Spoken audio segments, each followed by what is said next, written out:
Many languages have recognised by the constitution, यानी कि संविधान में कितनी भाषाओं को मान्यता दी गई है।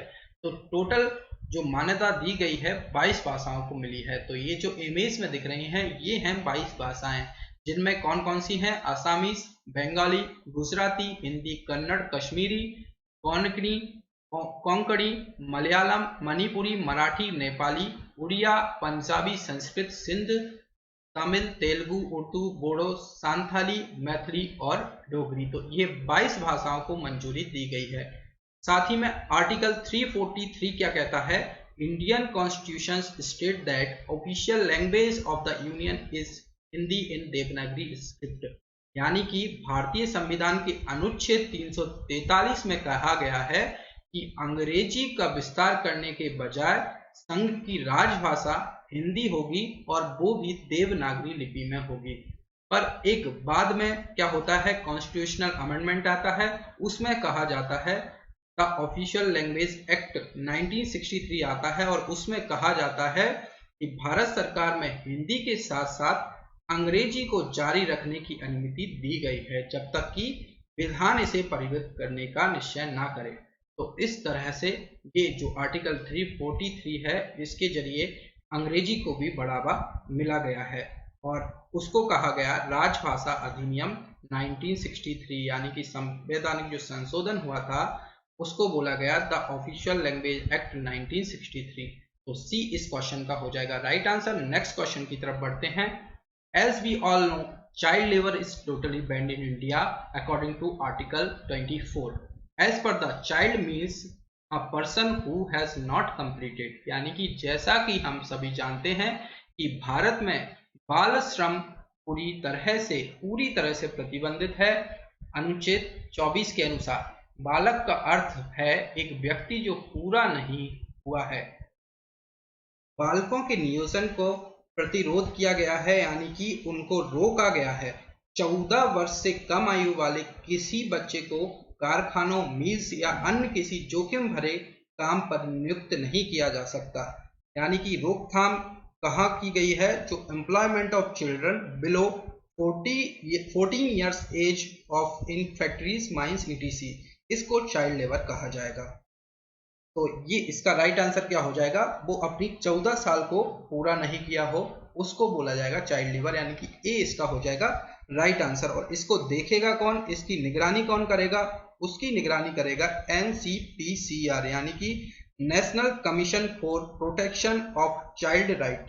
और यही देखता है राइट टू एजुकेशन, यानी कि जो बच्चे हैं उनको शिक्षा देना भी जरूरी है और यही निगरानी रखता है NCPCR राइट टू एजुकेशन पर भी। तो ए इस क्वेश्चन का हो जाएगा राइट आंसर। नेक्स्ट क्वेश्चन की तरफ बढ़ते हैं। Which one of the following article of the constitution of India as provision for the president to proclaim emergency, यानी कि आपातकाल की घोषणा करने के लिए राष्ट्रपति के प्रावधान के रूप में भारत के संविधान में निम्नलिखित लेखों में से कौन सा एक है?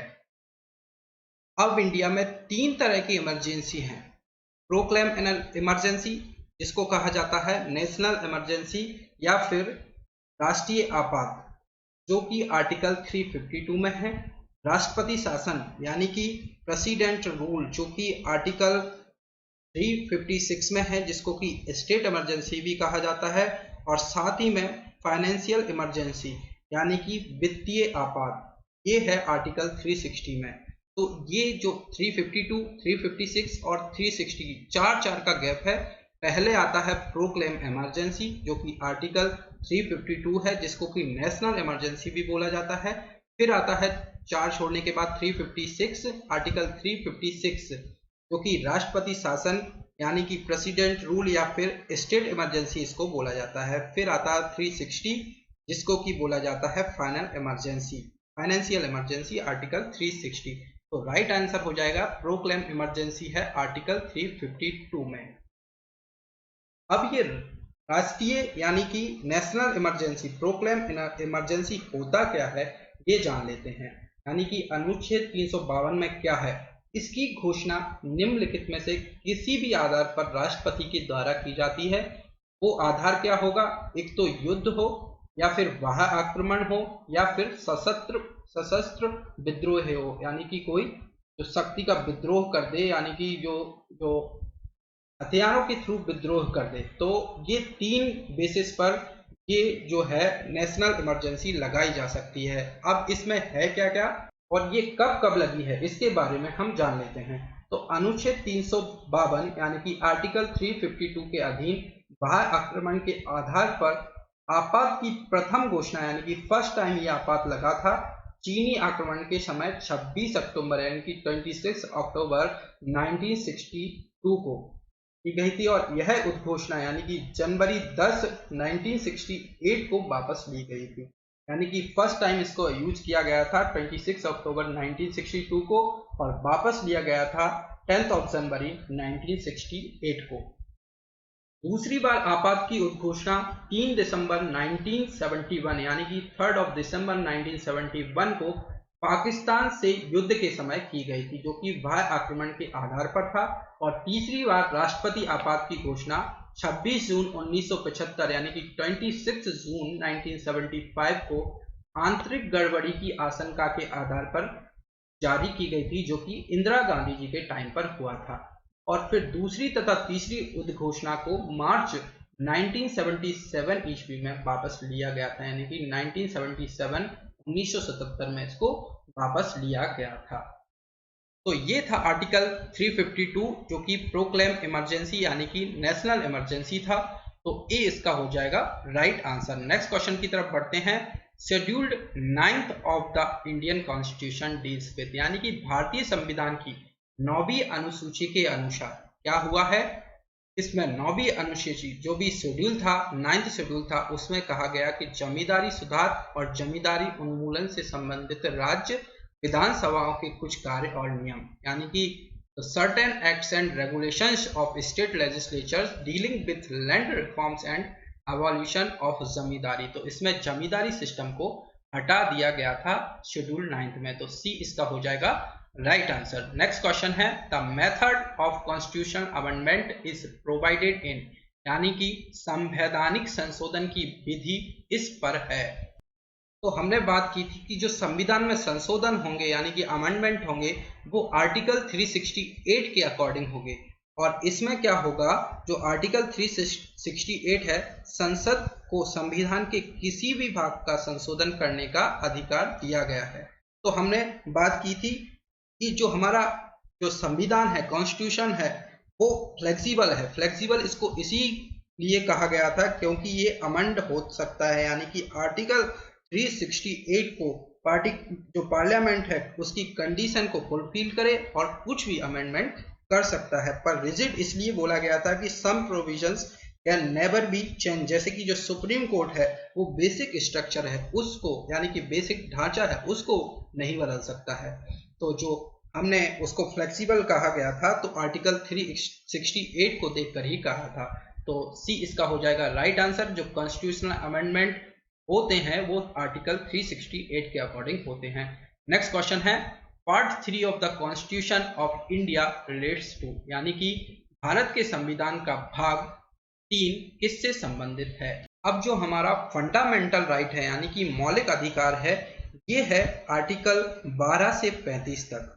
तो जो पार्ट 3 है जिसमें कि आते हैं मौलिक अधिकार, वो है आर्टिकल 12 से 35 तक, जिसमें बिल ऑफ राइट्स, और ये लिया किससे गया है, यूएसए से लिया गया है। और इसमें कहा गया है are those basic rights which are considered essential for the overall development of an individual, यानी कि सबके विकास के लिए इसको यूज किया जा रहा है। और जस्टिसेबल राइट है, यानी कि आप इस पर वो ले सकते हैं, जस्टिस ले सकते हैं, और इनको सस्पेंड और रिस्ट्रिक्ट भी किया जा सकता है, कब, जब कोई इमरजेंसी आई हो। तो ये है हमारे मौलिक अधिकार जो कि पार्ट 3 में है और आर्टिकल 12 से 35 तक है। तो ए इसका हो जाएगा राइट आंसर। नेक्स्ट क्वेश्चन की तरफ बढ़ते हैं। Article 340 of the constitution of India provides for the appointment of a commission to investigate the conditions for the improvement of, यानी कि भारत के संविधान के अनुच्छेद 340 में सुधार के लिए शर्तों की जांच के लिए एक आयोग की नियुक्ति का प्रावधान है। तो वो प्रावधान क्या है? सामाजिक और शैक्षणिक रूप से पिछड़े वर्ग यानी कि socially and educationally backward classes. तो इसका राइट आंसर हो जाएगा ए। नेक्स्ट क्वेश्चन की तरफ बढ़ते हैं। The articles of the constitution of India which deals with directive principles of state policies are, यानी कि भारत के संविधान के अनुच्छेद जो राज्य नीति के निर्देशक सिद्धांतों से संबंधित हैं। अब ये जो directive principles of state policies हैं यानी कि नीति निर्देशक सिद्धांत जो हैं वो आर्टिकल 36 से 51 तक हैं और ये पार्ट 4 में आते हैं। तो ये हमें याद रखना है, पार्ट 4 में आते हैं और 36 to 51 है, यानी कि सी इसका हो जाएगा राइट आंसर। अब इससे रिलेटेड इंपॉर्टेंट फैक्ट्स क्या है? ये आयरलैंड से लिया गया है जो कि हमने बात की थी और गवर्नमेंट ऑफ इंडिया एक्ट 1935 के अकॉर्डिंग इंस्ट्रूमेंट ऑफ इंस्ट्रक्शंस के थ्रू है ये। अब सजेशंस फॉर पॉलिसी मेकर, यानी कि जो पॉलिसी मेकर होंगे यानी कि जो नीति बनाएंगे उनके लिए ये जो पार्ट 4 है उससे ये सजेशन ले सकते हैं।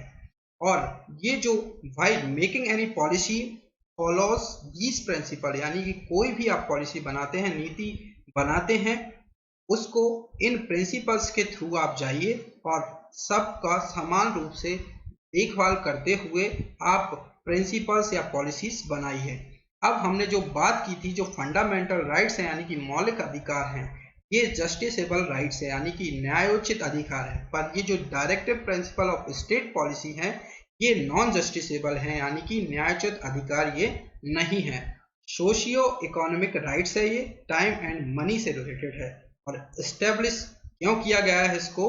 क्योंकि वेलफेयर स्टेट बन सके। तो जो 36 से 51 जो आता है पार्ट 4 है ये, और जो पार्ट 3 था फंडामेंटल राइट्स जो 12 से 35 यानी कि 12 से 35 आर्टिकल में आते थे। तो सी इस क्वेश्चन का हो जाएगा राइट आंसर। नेक्स्ट क्वेश्चन की तरफ बढ़ते हैं। With what subject to the Article 5 to 11 of the Constitution of India deal, यानी कि भारत के संविधान के अनुच्छेद 5 से 11 के किस विषय के साथ सौदा हुआ? तो हमने बात की थी जो पार्ट 1 था यानी कि इंडिया एंड इट्स यूनियन, ये आर्टिकल इसमें आते थे 1 से 4, और उसके बाद हमने पार्ट 3 की बात करी फंडामेंटल राइट्स जो कि आर्टिकल 12 to 35 आते थे। अब बीच में बच गए 5 to 11, तो ये आते हैं पार्ट 2 के तहत और ये आते हैं सिटीजनशिप को लेकर। तो 5 से 11 जो आर्टिकल होंगे वो नागरिकता के लिए होंगे यानी कि सिटीजनशिप, यानी कि बी इसका हो जाएगा राइट आंसर। नेक्स्ट क्वेश्चन है under which article of the constitution of India can be president of India be impeached, यानी कि भारत के संविधान के किस अनुच्छेद के तहत भारत के राष्ट्रपति पर महाभियोग लगाया जा सकता है? अब राष्ट्रपति यानी कि भारत का जो प्रेसिडेंट है उससे रिलेटेड थोड़े आर्टिकल हम डिस्कस कर देते हैं पहले। तो इसका आर्टिकल 52 में इंडिया का प्रेसिडेंट के बारे में बात की गई है। अब इसका इलेक्शन कैसे होगा? इलेक्शन ऑफ प्रेसिडेंट, ये आर्टिकल 54 में बात हुई है यानी कि आर्टिकल 54 में बात हुई है। और इसके इम्पीचमेंट यानी कि इसको हटाना कैसे है, ये आर्टिकल 61 के तहत आता है। तो ए इसका हो जाएगा राइट आंसर। अब जो राष्ट्रपति पर महाभियोग होगा यानी कि इम्पीचमेंट ऑफ द प्रेसिडेंट होगा, अनुच्छेद 61 के तहत होगा और किस प्रकार से होगा इसके बारे में थोड़ी हम जानकारी लेंगे। तो राष्ट्रपति द्वारा संविधान के प्रावधानों के उल्लंघन पर संसद के किसी भी सदन यानी कि लोकसभा, राज्यसभा, किसी भी सदन द्वारा उस पर महाभियोग यानी कि इम्पीचमेंट लगाया जा सकता है, परंतु इसके लिए आवश्यक है कि राष्ट्रपति को 14 दिन यानी कि 14 डेज पहले लिखित सूचना दी जाए, जिस पर उस सदन के एक चौथाई सदस्य यानी कि 1/4 जो मेंबर्स होंगे उनके साइन होना चाहिए। संसद के उस सदन जिसमें महाभियोग का प्रस्ताव पेश किया गया है उसके 2/3 यानी कि 2/3 सदस्यों का पारित कर देने पर प्रस्ताव दूसरे सदन में जाएगा, यानी कि उसको नेक्स्ट यानी कि यदि लोकसभा से पारित हुआ है तो राज्यसभा में जाने के लिए उसको 2/3 मेजोरिटी से पास होना चाहिए, तब वो नेक्स्ट सदन में जाएगा यानी कि जो भी सभा होगा उसमें जाएगा। तब दूसरा सदन राष्ट्रपति पर लगाए गए आरोपों की जांच करेगा और या फिर किसी से कराएगा उस आरोप की जांच, और ऐसी जांच में राष्ट्रपति के ऊपर लगाए गए आरोपों को सिद्ध करने वाला प्रस्ताव 2/3 बहुमत से भी पारित होना चाहिए, यानी कि दोनों सदनों में ये 2/3 से पारित होना चाहिए। तब जाके राष्ट्रपति पर महाभियोग की प्रक्रिया पूरी समझी जाएगी और उसी तिथि से राष्ट्रपति को पद त्याग करना पड़ेगा। अब किस तिथि से, मतलब कि जब महाभियोग दोनों सदनों में 2/3 के से पास हो जाएगा, यानी कि लोकसभा और राज्यसभा में दोनों पर 2/3 से वो पारित हो जाएगा, तब महाभियोग माना जाएगा। अब ये मान लो महाभियोग हो जाता है तो उसकी जो रिक्ति होगी उसको कब भरना है, तो राष्ट्रपति की रिक्ति को 6 महीने की यानी कि 6 मंथ के अंदर भरा होना चाहिए। तो ये है आर्टिकल 61। तो इसमें हमने इस पार्ट में हमने आर्टिकल्स के बारे में जाना है, जिसकी पार्ट के बारे में हम डिस्कस किए कि किस पार्ट में आर्टिकल कौन से लेकर कौन से आर्टिकल आते हैं और उनके बारे में हमने थोड़ा जाना है। अब पर्टिकुलर आर्टिकल्स के बारे में हम नेक्स्ट लेक्चर में डिस्कस करेंगे।